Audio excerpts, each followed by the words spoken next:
Muito bom dia, igreja. Muito bom dia. Nessa manhã de domingo, estamos aqui de volta para falar sobre o tema das células dessa semana e continuando o sermão do monte e assim meditando mais sobre essas palavras que têm nos edificado, nos fortalecido, que têm nos ensinado assim sobre os princípios, os valores do reino de Deus. É verdade?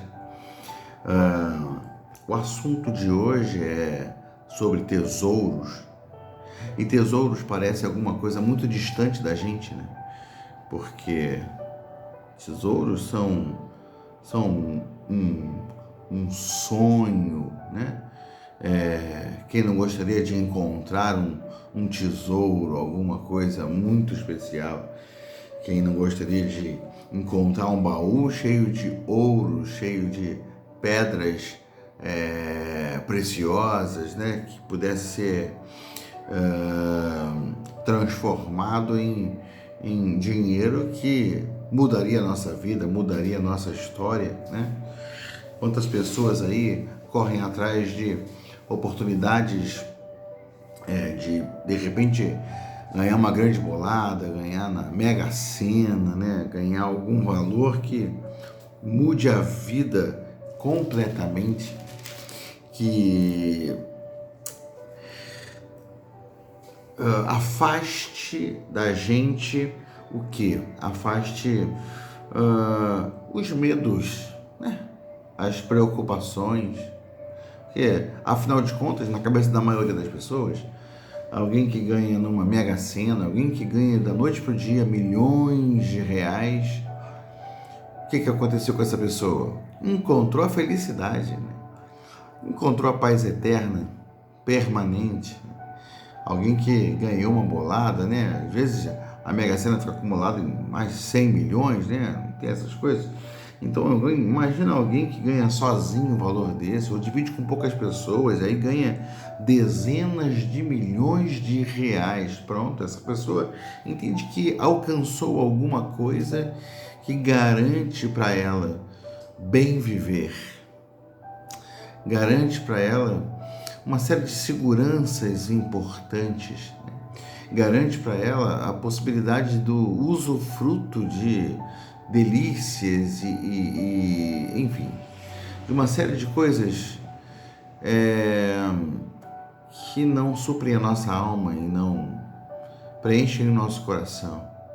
E sabe, há uma estatística aí, né, de que, não sei se é uma estatística, não sei se eu posso usar como estatística, assim, mas assim, já houve programas, já houve repórteres mostrando, né, aqueles repórteres especiais, né, mostrando a realidade de várias pessoas que ganharam uma bolada como essa. E de repente a gente descobre que a vida não ficou melhor. A vida não ficou melhor. Eu lembro de um programa desses que eu estava vendo e a mulher tinha ganhado uma bolada, mas ela perdeu, não lembro agora quantos filhos, ou quase todos os filhos, mas ela perdeu porque os filhos ficaram deslumbrados com dinheiro, compraram muitos carros maravilhosos e começaram a sair muito, ir para balada e com muito dinheiro para gastar, e daqui a pouco a junção desse orgulho, dessa ostentação com bebida e vida desregrada os levou à morte, os levou a acidentes, e ela perdeu mais do que ganhou naquele episódio, né? Naquele prêmio, né? Então, às vezes a gente fica pensando no que seria um tesouro para nós, o que seria encontrar um tesouro, o que seria ter a possibilidade de amontoar um tesouro. É alguma coisa bem interessante. E assim, esse assunto vem logo depois em que a gente está falando sobre entrar num lugar secreto, esperar que venha de Deus a nossa recompensa, buscar, a gente está falando sobre buscar o reino de Deus, né? No sentido de venha o teu reino, seja feita a tua vontade na terra como nos céus. Uma oração que prioriza a vontade, o plano e o propósito de Deus acima de todas as coisas. A gente fala sobre, inclusive, elevar essa oração ao jejum, que é uma atitude de auto-humilhação, de auto-quebrantamento, né? Para nos mantermos cada vez mais profundamente nesse lugar em Deus, de intimidade. E aí depois disso, então, o texto vai dizendo para a gente aqui, lá em Mateus capítulo 6, verso 19.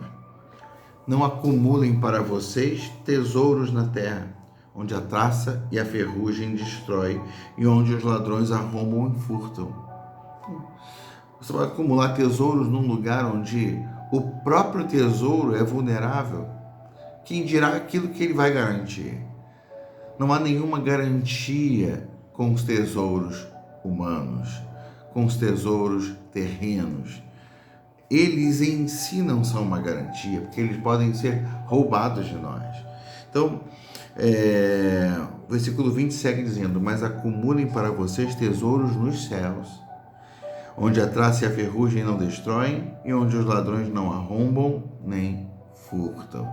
Há um lugar para a gente amontoar tesouros, mas um outro tipo de tesouro, né? Por isso a gente tem que estar com os olhos bem... com a nossa visão bem clara, né? Para que a gente possa enxergar o que é de fato alguma coisa de valor, o que é de fato precioso, o que pode ser efetivamente considerado um tesouro, né? Aí ele vai dizer...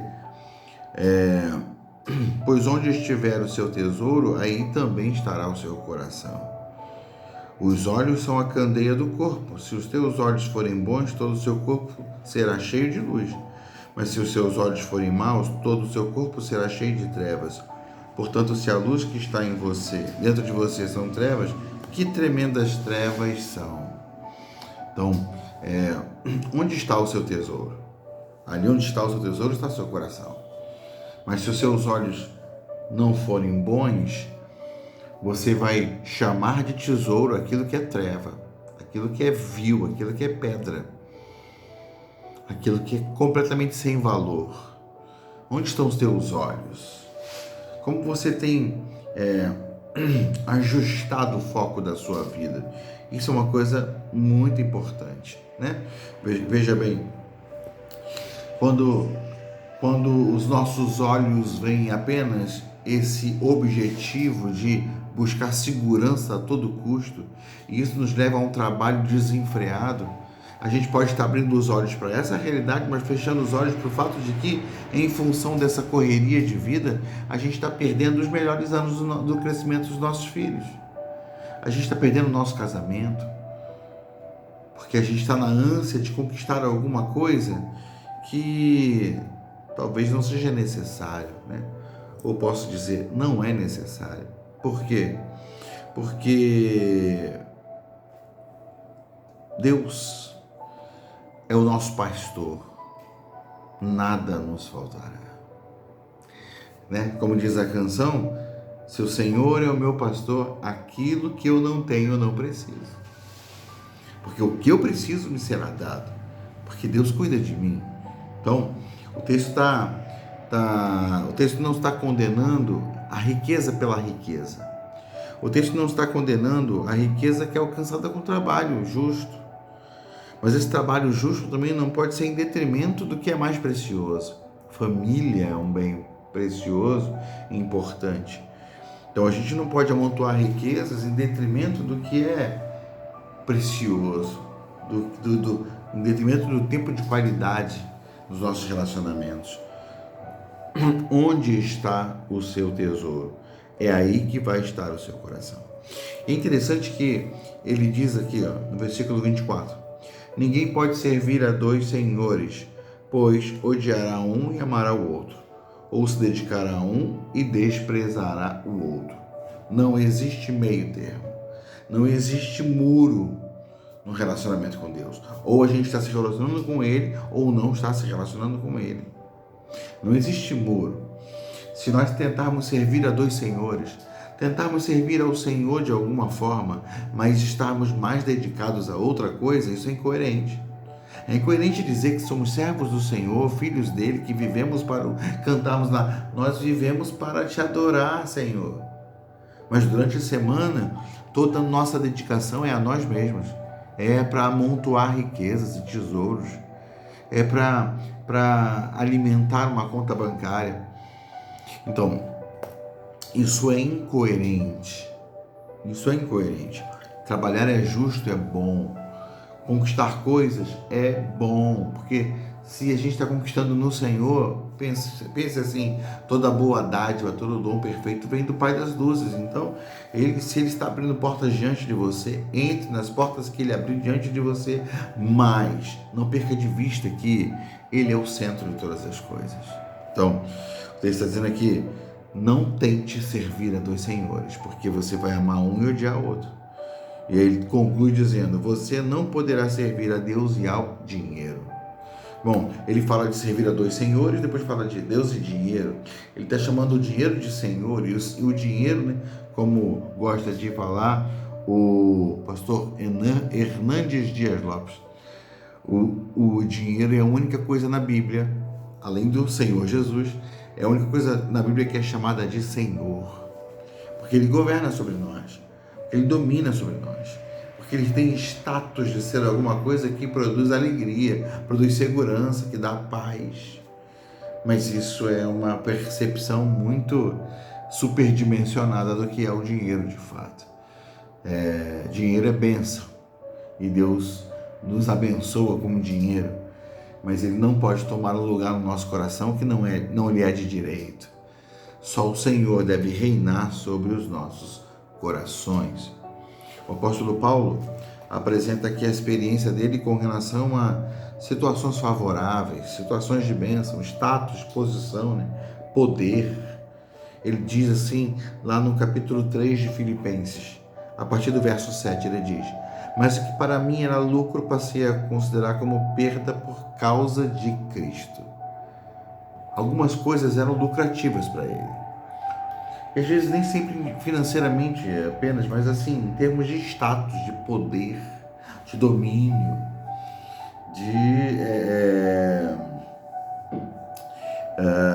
de posição. Então, ele está falando aqui, tinha uma série de coisas que eram vantagens, eram um lucro na minha vida, mas eu considerei todas essas coisas como perda. Mais do que isso, considero tudo como perda comparado com a suprema grandeza do conhecimento de Cristo Jesus, meu Senhor, por quem perdi todas as coisas. Ele conheceu Jesus, mas perdeu tudo.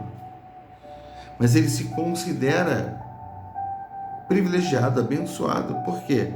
Porque é uma coisa sublime conhecer a Jesus Cristo.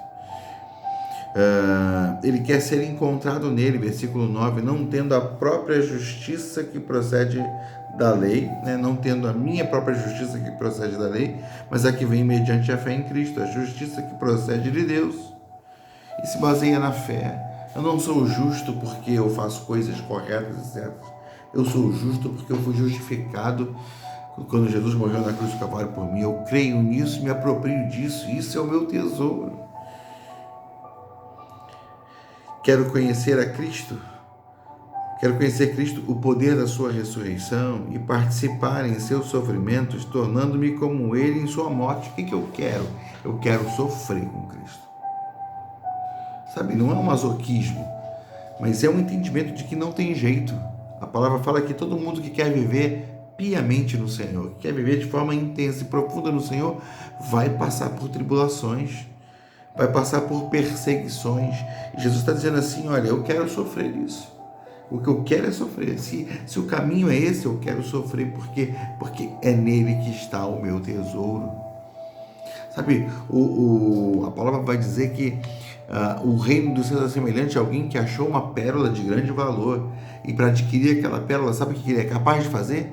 Vender tudo o que tem. O reino de Deus é semelhante a alguém que achou um grande tesouro num campo, e aí deixou lá enterradinho no campo, comprou, vendeu tudo que tinha para adquirir aquele campo e poder ter acesso àquele tesouro para sempre. Então, o reino de Deus é semelhante de alguém que acha alguma coisa pela qual vale a pena não só morrer, mas vale a pena viver. Isso é maravilhoso. E é o que Paulo está dizendo aqui. Participar de seus sofrimentos, tornando-me como ele em sua morte, para de alguma maneira alcançar a ressurreição dentre os mortos. Ele diz, não que eu já tenha obtido tudo isso ou tenha sido aperfeiçoado, né? Estou falando aqui não da posição de quem está totalmente realizado, porque já alcancei tudo, não. Ainda estou no processo. Mas prossigo para alcançá-lo, pois para isso eu também fui alcançado por Cristo Jesus. Irmãos, não penso que eu mesmo já o tenha alcançado, mas uma coisa faço, esquecendo-me das coisas que ficaram para trás e avançando para as que estão diante de mim. Prossigo para o alvo, a fim de ganhar o prêmio do chamado celestial de Deus em Cristo Jesus. Qual é o prêmio do chamado celestial de Deus em Cristo Jesus? Qual é o prêmio? O prêmio é a vida dele, é a presença dele, é a glória dele, mais do que tudo. Por isso ele começa dizendo assim, eu considerei tudo como perda por causa da sublimidade do conhecimento de Jesus, por causa da superioridade do tesouro que é o próprio Jesus. Ele é a recompensa melhor, ele é o prêmio melhor. No versículo 15 diz assim, todos nós que alcançamos a maturidade devemos ver as coisas dessa forma. Então, enxergar dessa forma é um sinal de maturidade no espírito. Quem não tem maturidade não vê as coisas desse jeito. Quem não tem maturidade está ainda refém dos tesouros deste mundo. Mas homens e mulheres maduros em Deus, maduros em sua vida espiritual, o que eles fazem? Eles prosseguem nessa caminhada de Paulo aqui, que se dispõe ao sofrimento para poder cultivar esse tesouro, guardar esse tesouro, que é o tesouro dos tesouros. E se em algum aspecto, continua Paulo falando, vocês pensam de modo diferente, isso também Deus esclarecerá a vocês. Se vocês não conseguem entender o valor desse tesouro que há em Cristo Jesus, Deus pode fazer vocês entenderem. Deus pode fazer vocês compreenderem. Ele é o tesouro melhor, maior, mais precioso. Dediquem-se a amá-lo de todo o coração, com toda a força e com todo o entendimento. Amém? Deus abençoe você, Deus abençoe sua célula, cresça no entendimento dessa verdade. Pede ao Senhor olhos iluminados, olhos para ver com clareza as verdades poderosas daquilo que nós temos em Cristo Jesus. Deus abençoe você, meu irmão.